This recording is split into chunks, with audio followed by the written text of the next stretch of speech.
নামাজে সূরা পড়ার ধারাবাহিকতাটা কি?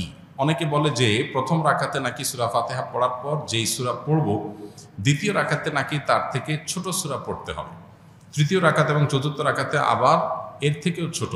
আবার অনেকে বলে যে প্রথম রাকাতে যে সূরা পড়ব দ্বিতীয় রাকাতে নাকি তার পরের সূরা পড়তে হবে, মানে প্রথম রাকাতে ৮০ নম্বর সূরা পড়লে নাকি পরের রাকাতগুলোতে তার ধারাবাহিকতা অর্থাৎ ৮১, ৮২ বা তার পরের সূরাগুলো পড়তে হবে, আগেরগুলো পড়া যাবে না। তাহলে কোন নিয়মটা সঠিক, কিভাবে পড়তে হবে? আপনি যেটুকু বলেছেন এই সবগুলোই সঠিক এবং সবগুলোই মেনটেন করতে হবে।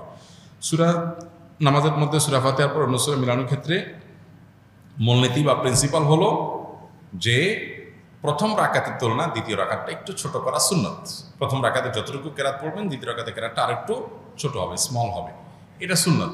কিন্তু এটা যদি ব্যত্যয় হয়ে যায় তাতে কোনো মহাভারত শুদ্ধ হয়ে যাবে না, মহাভারত শুদ্ধ হয়ে যাবে না, অর্থাৎ কোনো সমস্যা হবে না, যা আছে তাই থাকবে, নামাজ হয়ে যাবে। বিধায় আপনার সুন্নাহর খেলাফ হবে, জাস্ট এইটুকু। এটাকে নিয়ে অনেক বড় করে দেখার কিছু নাই, তবে চেষ্টা করা ভালো যে প্রথম রাকাতে চাই দ্বিতীয় রাকাতটার জন্য কেরাত যেন একটু ছোট হয়, এটা নবী সাল্লাল্লাহু আলাইহি ওয়াসাল্লামের সুন্নাহ। সুন্নাহ না মানলে এটা লবণ কম হবে, তরকারি হয়ে যাবে, নামাজ হয়ে যাবে, কিন্তু এটা অনুত্তম হবে। আর ধারাবাহিকতা রক্ষা করাও সুন্নাহ, যেটা আপনি বলেছেন যে ৮০ নম্বর সূরা পড়ছেন প্রথম রাকাতে, তার এরপর ৮১ নম্বর পড়বেন, এভাবে ধারাবাহিকতা তার পরেরগুলো পড়বেন। উল্টা দিকে পড়লে নামাজ হয়ে যাবে, কিন্তু ইচ্ছাকৃত এরকম করাটা মাকরুহ, ইচ্ছাকৃত এরকম করাটা অনুচিত, নামাজের কোয়ালিটি নষ্ট করবে। কিন্তু সুন্নত হলো ধারাবাহিকতা মেনটেন করা। ধারাবাহিকতা মেনটেন না করলে অনেক সময় বিশেষ করে সাধারণ আয়াতের ক্ষেত্রে অর্থ বিকৃতির সম্ভাবনা হতে পারে, যে প্রথমে একটা জিনিস পড়েছেন এরপর আরেকটা জিনিস পড়লেন, অর্থ বিকৃতির সম্ভাবনা যদি নাও থাকে, জিনিসটা সুন্নাহ পরিপন্থী করে তেলাওয়াতের আদবের খেলাফ, উল্টা দিকে তেলাওয়াত করার জন্য ধারাবাহিকতা বজায় রেখে করাটা সুন্নাত। এক্ষেত্রেও যদি কখনো আপনার ব্যতিক্রম হয়ে যায় তাতে যে গুনাহ হয়ে যাবে তা কিন্তু না, নামাজ হয়ে যাবে। ৫ ওয়াক্ত সালাতের পরে পড়ার জন্য দোয়া ও জিকির জানতে চাই। এ সম্পর্কে আসুন্নাহ ফাউন্ডেশন থেকে ছোট্ট একটা দোয়ার কার্ড আমরা বের করেছি, সেটা আপনারা সংগ্রহ করতে পারেন ফ্রি, এবং অনলাইন থেকেও সেটা ডাউনলোড করতে পারেন। প্রত্যেক ৫ ওয়াক্ত ফরজ নামাজের পর নবী সাল্লাল্লাহু আলাইহি ওয়াসাল্লাম যে আমলগুলো করতেন এর মধ্যে ১ নম্বর আমল হলো আল্লাহুম্মা আনতাস সালাম ওয়া মিনকাস সালাম তাবারাকতা ইয়া যাল জালালি ওয়াল ইকরাম পাঠ করা। তারও আগে আল্লাহু আকবার, আল্লাহু আকবার, আল্লাহু আকবার, হ্যাঁ, আল্লাহু আকবার পাঠ করা, ইস্তিগফার পাঠ করা, আল্লাহু আকবার একবার, আস্তাগফিরুল্লাহ, আস্তাগফিরুল্লাহ, আস্তাগফিরুল্লাহ ৩ বার, আল্লাহু আকবার একবার, আস্তাগফিরুল্লাহ ৩ বার। অনেকগুলো আমাদের মধ্যে আল্লাহু আকবার না, শুধুমাত্র ইস্তিগফার 3 বার, আস্তাগফিরুল্লাহ, আস্তাগফিরুল্লাহ, আস্তাগফিরুল্লাহ, এরপরে হলো আল্লাহুম্মা আনতাস সালাম ওয়া মিনকাস সালাম তাবারাকতা ইয়া যাল জালালি ওয়াল ইকরাম। এটা হলো সালাম ফেরানোর পরপর। এরপরে হলো আয়াতুল কুরসি, আল্লাহু লা ইলাহা ইল্লা হুয়াল হাইয়ুল কাইয়্যুম, পুরো আয়াতটা পড়া। তারপরে হলো সূরা ইখলাস, সূরা ফালাক, সূরা নাস একবার পাঠ করা। এর পাশাপাশি আরেকটা আমল আছে, লা ইলাহা ইল্লাল্লাহ ওয়াহদাহু লা শারীকা লাহু লাহুল মুলকু ওয়া লাহুল হামদু ওয়া হুয়া আলা কুল্লি শাইইন কাদির, একবার পাঠ করা। আরেকটা আমল হলো আল্লাহুম্মা আইন্নি আলা যিকরিকা ওয়া শুকরিকা ওয়া হুসনি ইবাদাতিক, একবার পাঠ করা। আরেকটা আমল হলো লা ইলাহা ইল্লাল্লাহ ওয়াহদাহু লা ইলাহা ইল্লাল্লাহ ওয়া লা না'বুদু ইল্লা ইয়্যাহ লাহুন নি'মাতু ওয়া লাহুল ফাদলু ওয়া লাহুস সানাউল হাসান, লা ইলাহা ইল্লাল্লাহ মুখলিসিনা লাহুদ্দিন ওয়া লাউ কারিহাল মুশরিকুন, এটা একবার। এবং 33 বার সুবহানাল্লাহ, 33 বার আলহামদুলিল্লাহ, 34 বার আল্লাহু আকবার। এই আমলগুলো মোটামুটি ৫ ওয়াক্ত নামাজের পরে পড়াটা সুন্নাহ। ইমাম শাফি রাহমাতুল্লাহর মতে নামাজে ইমামের পেছনে ফাতিহা পড়তে হবে, কিন্তু হানাফি আলেমগঞ্জ সূরা আরাফের একটি আয়াতের দলিলে বলেন ফাতিহা পড়া যাবে না। তাহলে এই আয়াত কি ইমাম শাফি রহমতুল্লাহের চোখে পড়ে নেই? যে ভাই প্রশ্ন করেছেন তাকে বিনয়ের সাথে বলতে চাই যে বিষয়গুলোকে এইভাবে বিশ্লেষণ করবার সুযোগ নাই। একটা আয়াত, একজন ইমাম, স্বনামধন্য একজন ইমাম, লক্ষ লক্ষ কোটি মানুষ যাকে অনুসরণ করছেন, ইলমের মহাসমুদ্র, তার কাছে আয়াত চোখে পড়ে নাই এমনটি কোনো মুসলমানই মনে করার কোনো কারণ নাই। তাহলে বিষয়টা কি, যে আয়াত দিয়ে একটি মাযহাবের ওলামারা দলিল দিচ্ছেন, আরেক মাযহাবের ওলামা ইকরাম সেটাকে দলিল গ্রহণ করছেন না, কারণ কি?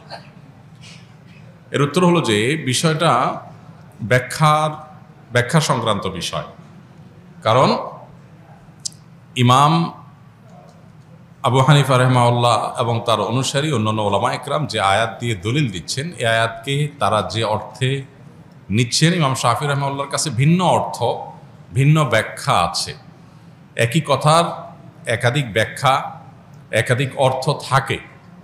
এবং সেটার প্রেক্ষিতে মতভিন্নতা তৈরি হয়।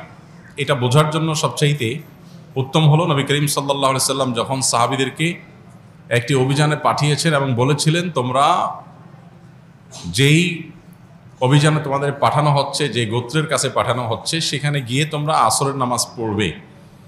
নবী সাল্লাল্লাহু আলাইহি সাল্লামের এই নির্দেশ সবাই শুনেছেন এবং সবাই সেটাকে মানার জন্য প্রস্তুত ছিলেন।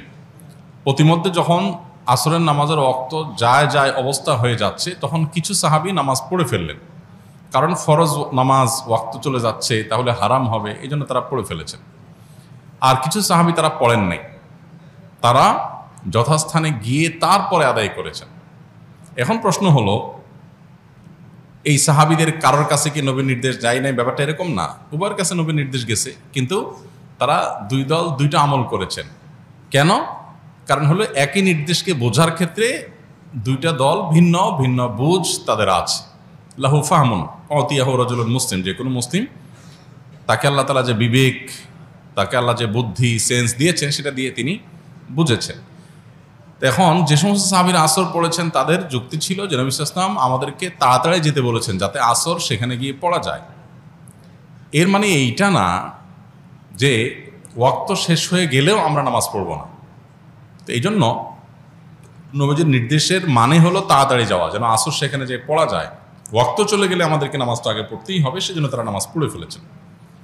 আর যারা নামাজ ওই জায়গায় গিয়ে পড়েছেন ওয়াক্ত শেষ হওয়ার পরে, তাদের বক্তব্য ছিল নবী সাল্লাল্লাহু আলাইহি ওয়াসাল্লাম আমাদেরকে বলেছেন সেখানে গিয়ে আসর পড়তে, অতএব আমি সেখানে গিয়ে আসর পড়ব। তার কাছে আল্লাহর পক্ষ থেকে ওহী আসে, অতএব ওয়াক্ত আছে কি গেছে সেটা আমার দেখার দরকার না, ওই নির্দেশ মানাটাই আমার কর্তব্য, আমি সেটা করেছি। দুইটাই আপন জায়গায় সঠিক। নবী সাল্লাল্লাহু আলাইহি ওয়াসাল্লাম এই সংবাদ শোনার পর দুই মতের উপর আমল করা কাউকেই তিনি ভৎসনা করেননি, তার মানে উভয়টাকে তিনি অ্যাকসেপ্ট করেছেন। তো কোরআন এবং হাদিসের ক্ষেত্রে মুজতাহিদ ইমামগণ যখন কোনো ইস্তিহাদ গবেষণা করে কোনো আয়াত থেকে, কোনো হাদিস থেকে কোনো মাসআলা উদ্ঘাটন করেন বিভিন্ন মূলনীতির আলোকে, তো সেটা একই আয়াত থেকে একাধিক ব্যাখ্যা, একাধিক অর্থ, একাধিক বিশ্লেষণ, একাধিক মর্ম, এটার ভিত্তিতে একাধিক মত সৃষ্টি হতে পারে। এক্ষেত্রে আমরা জিনিসগুলোকে এত সহজে কনক্লুশনে নিয়ে আসা, এত সহজে যোগ বিয়োগ করে ফেলাটা, এটা হলো আমাদের জ্ঞানের স্বল্পতার কারণে, কিংবা আমরা পুরো বিষয়টাকে ভালো করে না বোঝার কারণে। অতএব এই সমস্ত বিষয়কে কেন্দ্র করে সম্মানিত ইমামদের সম্পর্কে আমাদের কোনো অশ্রদ্ধা যেন না হয়, সেটা কোনো ইমামের প্রতিই না। এমনকি কারোর মতের উপরে যদি আমরা আমল নাও করি, তারপরেও আমরা তার মতকে শ্রদ্ধা করতে হবে, কারণ তিনি তার এই মত প্রকাশ করতে গিয়ে যে ইস্তিহাদ করেছেন, এটার কারণে আল্লাহর কাছ থেকে তিনি সওয়াব পাবেন, বিনিময় পাবেন। তো আমি সমালোচনা করে গুনাহগার হওয়ার সুযোগ কোথা থেকে থাকে? আস সুন্নাহ ফাউন্ডেশন, উম্মার স্বার্থে সুন্নাহর সাথে।